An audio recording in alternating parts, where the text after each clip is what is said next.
ବାଲେଶ୍ୱରରେ ତାଲ ଦରବାରର ତୃତୀୟ ସ୍ୱର୍ଣ୍ଣକ୍ଷେତ୍ର ଦିବସରେ ଅନୁଷ୍ଠିତ ହେଲା ସଙ୍ଗୀତ ଅବତରଣ କାର୍ଯ୍ୟକ୍ରମ। ସମ୍ବର୍ଦ୍ଧିତ ହେଲେ ବିଭିନ୍ନ କ୍ଷେତ୍ରରେ 8 ଜଣ ପ୍ରତିଭା। ସାଂସ୍କୃତିକ କାର୍ଯ୍ୟକ୍ରମରେ ଜମିଲା ଉତ୍ସବ। ବାଲେଶ୍ୱର ସହରର ଅନ୍ୟତମ ସାଂସ୍କୃତିକ ଅନୁଷ୍ଠାନ ତାଲ ଦରବାରର ତୃତୀୟ ସ୍ୱର୍ଣ୍ଣକ୍ଷେତ୍ର ଦିବସ ପାଳନ ଅବସରରେ ସଙ୍ଗୀତ ଦରବାର କାର୍ଯ୍ୟକ୍ରମ ଅନୁଷ୍ଠିତ ହୋଇଯାଇଛି।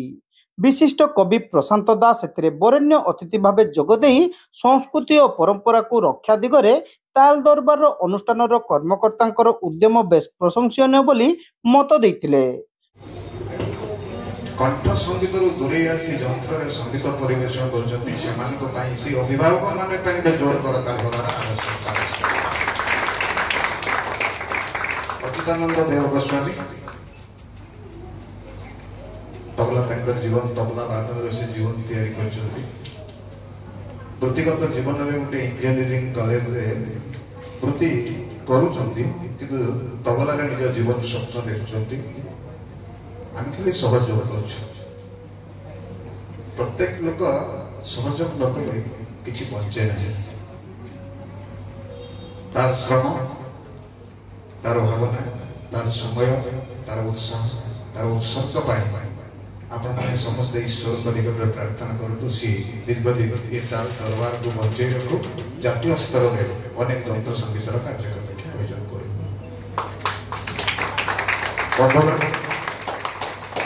जंत्र संगीत भारी कष्ट कंठर स्वर तैयारी ताल तैयारी किंतु कंठ छाड़ी सूक्ष्मतार वाद्य सहित संगीतर ताल लय को जोड़ा जे कष्ट जे शिल्पी जंत्र संगीत शिल्पी से अनुभव कर।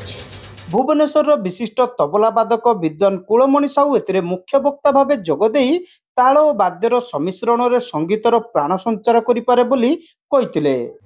एवं हमर हिंदू धर्म रे सब देव देवता माने प्राय कोनोसी ना कोनोसी वाद्य यंत्र रे ही सेमानकर पाखरे थाए जहाँकि आम जाचे संगीत ईश्वर मानकर भाषा थिला ताकू धरा पृष्ठ मनीषर कल्याण से भाषाटा को ये प्रचलन होती।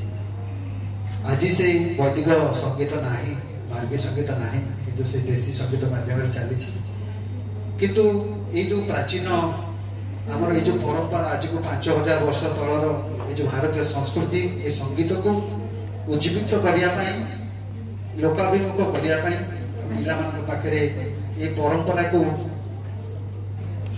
गुरु शिष्य परंपरा माध्यम प्रचलन करने अच्युतानंद देव गोस्वामी जे निजे जन पुस्तक रचना कर जो कार्यक्रम माध्यम भारत वर्षर विभिन्न कोण अनुकूल ये आसिक बालेश्वर संगीत परिवेशन कर छोट कथा नुह बहुत बड़ कथा।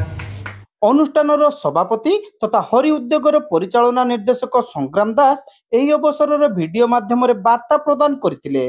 अनुष्ठानर संपादक अच्युतानंद देव गोस्वामी एथिरे पौरोहित्य करथिले।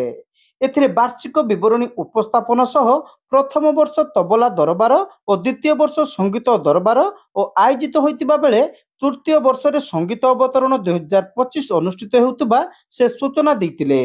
ताल दरबार गोटे सुंदर अनुष्ठान सत कहवा गले जेहेतु मु ताल पूजारी बा तबला बजाए ताल सहित मो निजको संश्लिष्ट करिछि बा इनवॉल्व रखिछि सेतबे ताल बिना मु बंची पारेनी। गोटे दिन तबला न बजाइले बा तबला न छुएले से दिन मु डिनर स्किप करे सेथिपई ताल पई उत्सर्गीकृत जीवन को मु भल पाइथुवारु मु ताल पई ताल दरबार टिए करिछि।